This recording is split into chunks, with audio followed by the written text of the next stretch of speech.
Hello, friends. I'm Larry, and I'm coming to you from the Portland Roadster Show. And my guest today is Rick Wowk. You got her. And that's Wow with a K. Hey, man, you got my handle. Liking that, man. I need a name like that has Wow in it. How's life been treating you with that name? Wow.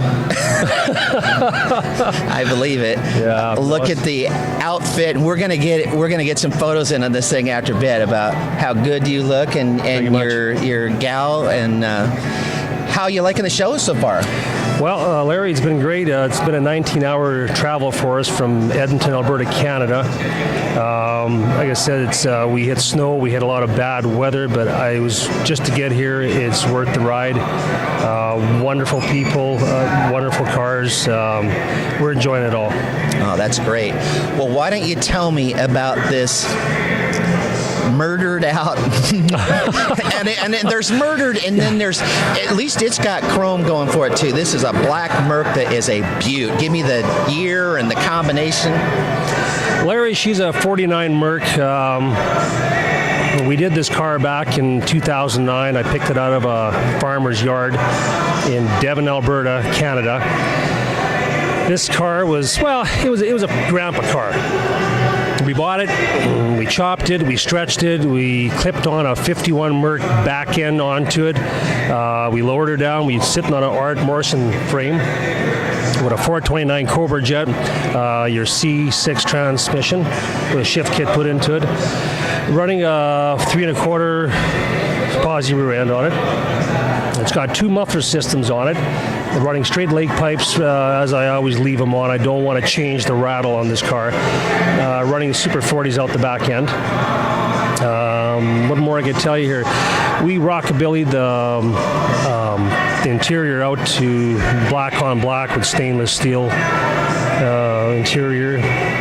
Our chop was 4.5 chop on it. I said we laid her down. We put on some extra chrome on from a 55 Pontiac.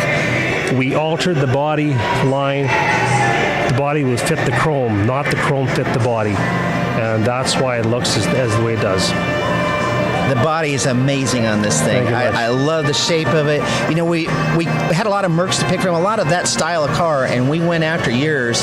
It just has the right look. Thank you. I got a question about the exhaust. Yes, so you said it goes both ways. Do you have it set up where you can turn them on, open, and then go back? So Absolutely. Is it automated, or how do you do that? No, I got a switcher on my left-hand side, so if I'm at the lights and the nice boys in nice suits are behind me, I can put it a little quieter, and when they leave, I always put it on the way I like it. So when you put a percentage of that a time that you're running straight and not, when you go out, is it like a 50-50 split that you're loud, or do you just wait until the moment? Yeah, you wait till the moment happens, and then you hammer her down, and she just takes off like lightning. So it's I love my lake pipes. She has a nice rattle to it. Eh? That's great. That's cool. Yeah. So you started in 2009. When did you finish this thing then?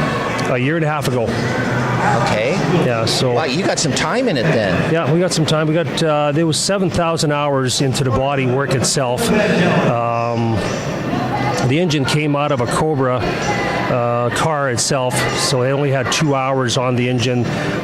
She's got pretty well everything done to the engine. Double rollers. She's been punched out.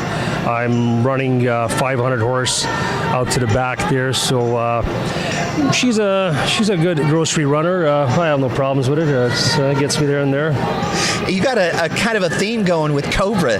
You got the Cobra jet engine, and you got something with snake thing going on there on the interior, don't you? And you showed me, and it was sweet. Well, if you guys are going to be in the car here momentarily, you can run the camera through there. My roof liner in the car, I've got 16 inches right from the windshield right down to the back window.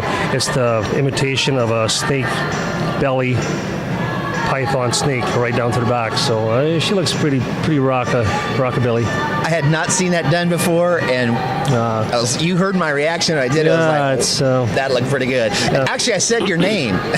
Yeah, you did. I think I said your name a lot when I was looking at that car. Yeah, you did. That was good. It was fun. So, how long have you had it then out on the show, and how much showing are you doing in that year and a half? Where you been and what's going on? Okay, I've done a lot of Radium Hot Springs, BC shows. I've done 3 of those. I've done Calgary World of Wheels twice. That was 3 weeks back ago. We done it, and we did very well. We came out of there with a few trophies, a little bit extra cash. It's not all about that. It's just to be around the people, the cars itself, and we love to dress up and just rock the car. Rick, had you done show cars before, or is this your first like real venture into doing this? My kind first of thing? venture. I've gone into it. Like I said, it's my lifetime dream. I had this vision when I was 5 years old, and just reading storybooks in school, and I seen this book, and it had this old car in it. It had a bubble roof on it, and long, low. I thought, man, that's the kind of car I want. So when as years went through, I wanted it had to have been a single light car, and that's what I found was a Merc. And we started chopping, stretching, dropping, and this is our product. So we got a builder involved here. I mean, Yes, sir. who all came into it with you then? SoCal Automotive, Custom King, Spruce Grove, and just west of Edmonton. They did all the cutting. Dean and Dino themselves, the masterminds. These boys, again, they're not body people. They are masterminds. They know how to cut up a car and put it back together. And after I seen when they chopped up my car, I wrote the car off. I said, this car is never going to see road. And months went by. They start putting things together, and that's when you start creating things in your head. How do you want this car to look? And we started stretching and putting chrome on there that didn't come in a car, but we made it look as if it did. I love the chrome trim. I asked you about that, and it's just perfect. Not too much, not too little. May I add, Larry, 4 days after I brought the car home, I had some intruder in my yard, and he stole all my chrome off my car. So that's why this chrome came into play. I've put on 58 Oldsmobile chrome on here that we've spliced together, and we've laid it across the car, and that's why you got a bullet-looking car. So, how much are you?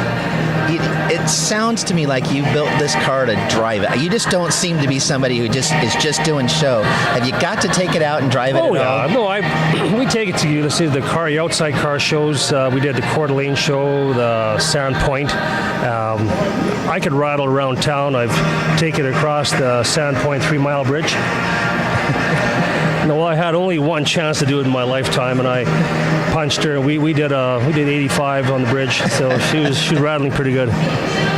This may be a funny question for you, Yes, but sir. I don't see you parting with this thing. This looks No. like a passion car that No, you could sir. have the rest of your life. No, I always said, people that says, will you ever part with this? I said, well, it's going to be my tomb. So I don't, no, I'm not going to sell this. This is my baby. Well, I'll build others. Yeah. Well, congratulations on it. Thanks so because much. it turned out great. It caught my eye. I'm sure it's catching a lot of people's eyes, and I'm sure you're having fun with the show. So thanks Yeah, for we are. stopping by with us. Thank you so much. Have a great time with the show. Thank you kindly. See you guys soon. Thanks so much.